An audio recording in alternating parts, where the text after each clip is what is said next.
Welcome to the Michigan Golfer Show with our host, Bill Sheldon. Join us each week as we explore the courses, the people, and the events that shape our great game. Welcome to the Michigan Golfer.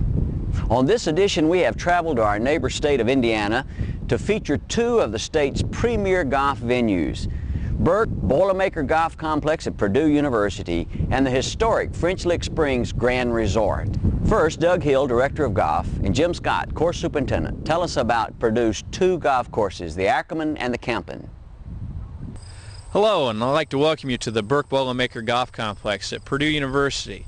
My name is Doug Hill, and I'm the golf professional here at our 36-hole facility that sits on Purdue University's campus.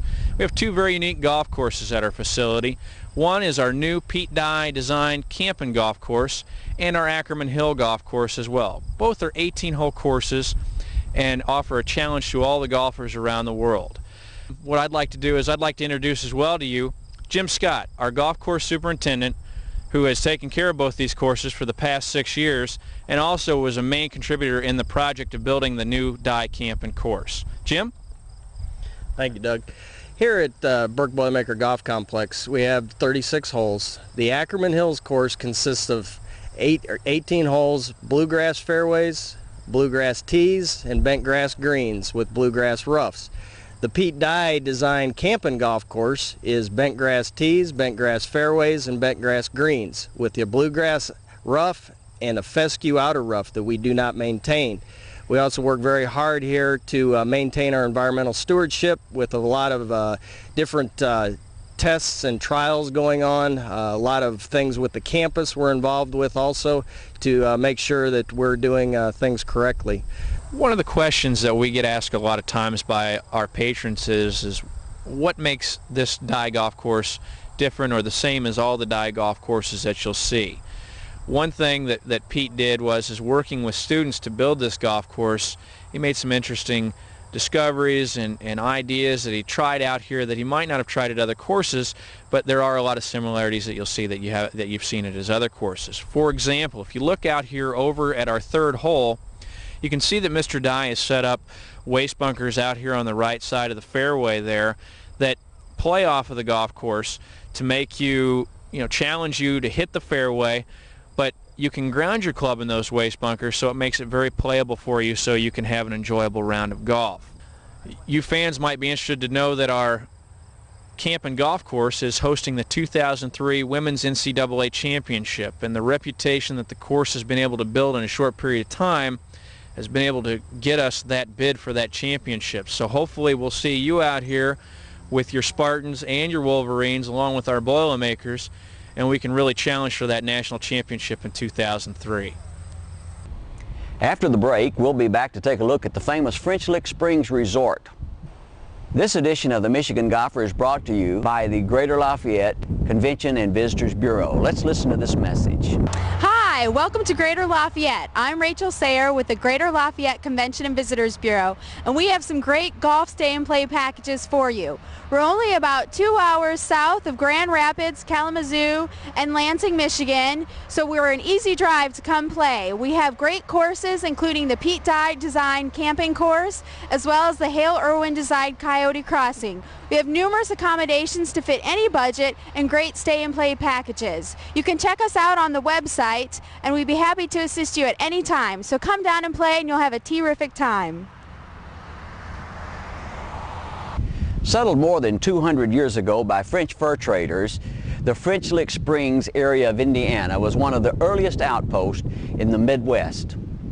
After the discovery of rich mineral springs which attracted animals who flocked to lick the waters and wet rocks, this valley became known among the settlers as the Lick. Following the Louisiana Purchase Treaty in 1803, in which Napoleon relinquished claims on that part of the frontier, the French abandoned their trading post at the Lick. In 1832, all the land surrounding the actual mineral springs, which had been reserved for production of salt, was offered for public sale. About 1,500 acres, including all the large springs, were purchased by Dr. William A. Bowles, and within several years he opened the first French Lick Springs Hotel, a ramshackle 3-story frame building. Today, French Lick Springs Resort rests on some 2,600 acres in the breathtaking Hoosier National Forest. Newly acquired by the Boykin Lodging Company, the resort eagerly embraces a new beginning.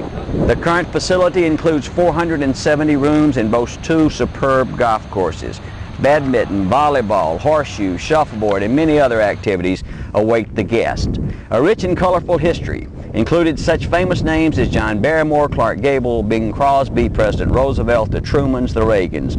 All were honored guests at the French Lick Springs Resort.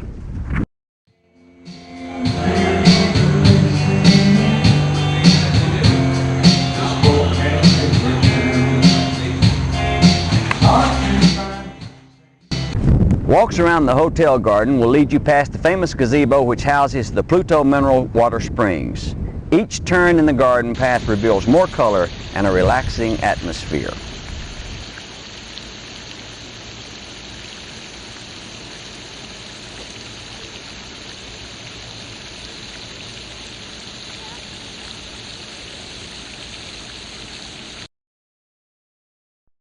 There are 2 spectacular golf courses at the French Lick Springs Resort.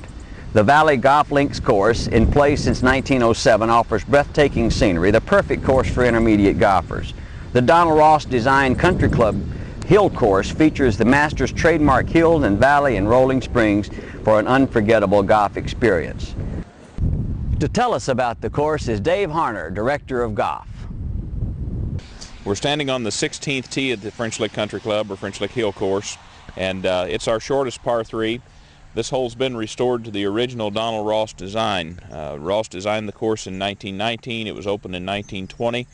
As you can see, the bunkering is very typical of a Donald Ross design, as well as the undulated green, and we've added a few wildflowers to give us some color. This hole follows the longest hole on the golf course, the 620-yard par 5 15th. That's as long a par 5 as I want to try today. This is the 8th hole. It's a dogleg left 90-degree, 366-yard par 4. When people arrive at French Lick and play the course for the first time, they're not familiar with this hole, but once they leave, they never stop talking about it. It's one of the most difficult putting greens that you'll putt because the back of the green is elevated 9.5 feet from the front. So if you're past the pin or long of the pin, it's very hard to stop the ball on the green. The ideal play is short, either chip up or putt up to the pin and hope for a 2-putt.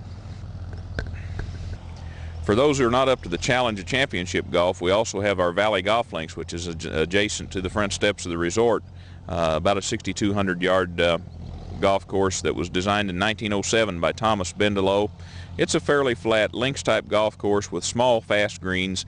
A great course for the recreational golfer, couples, families, something that everyone can enjoy. We've hoped you've enjoyed this special show on Indiana Golf, and be sure to make Indiana a part of your golfing destination the next season. Thank you for watching The Michigan Golfer.